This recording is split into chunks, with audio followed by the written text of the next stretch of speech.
ఈ అనంత శేష విగ్రహ స్థాపనలోని ప్రత్యేకత ఏమిటంటే శేషుడు పైనే కదా విష్ణువు ఉండేది. అందుకని అనంత శేష స్థాపన. మరి ఆ పైన ఎక్కడో 2వ 3వ అంతస్తులో వస్తున్నటువంటి మూల విగ్రహాన్ని అత్యంత పవిత్రమైన గంగా, యమున, గోదావరి, కృష్ణా జలాలతో అభిషేకించి ఆ స్థలాన్ని అయోధ్య, మధుర, మాయా, కాశీ, కాంచి, అవంతిక అలాంటి మోక్షపురి అయినటువంటి పవిత్ర క్షేత్రానికి తీసుకొచ్చిన పవిత్రమైన మట్టితో ఆ క్షేత్రాన్ని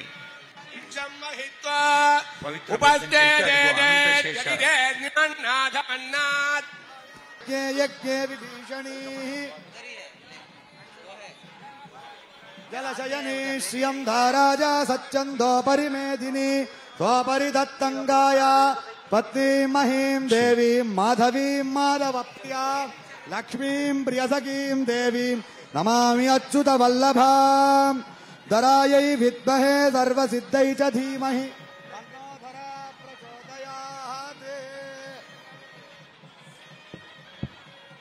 తన్నో ధరా ప్రచోదయాత్.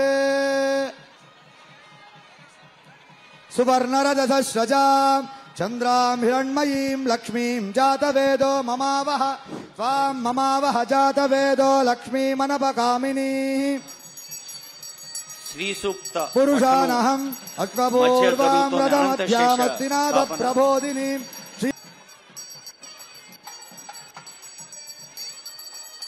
ఇంద్రైరేవ ధ్రువదృష్టాని సంచరన్నే ఇంద్రయేణ ధ్రువం ధ్రువేణ అవిషాః తత్పై దేవా అవిష్ణువన్ అయం చ బ్రహ్మణస్పతిః.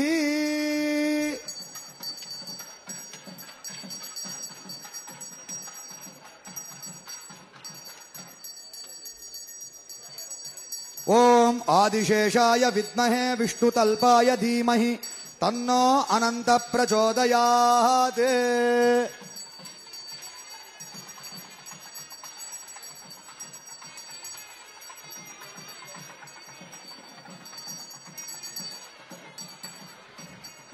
ఓం ఆదిశేషాయ విద్మహే విష్ణుతల్పాయ ధీమహి తన్నో అనంత ప్రచోదయాత్.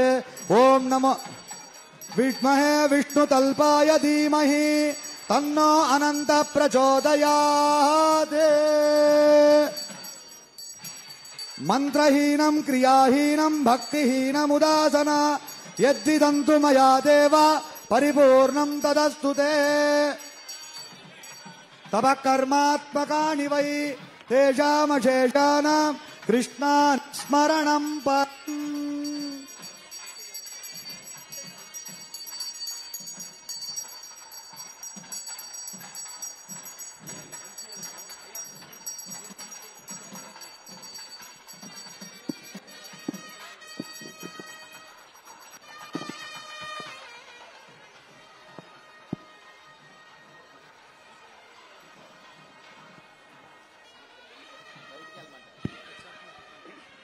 అదిగో అనంత శేష స్థాపన జరిగింది.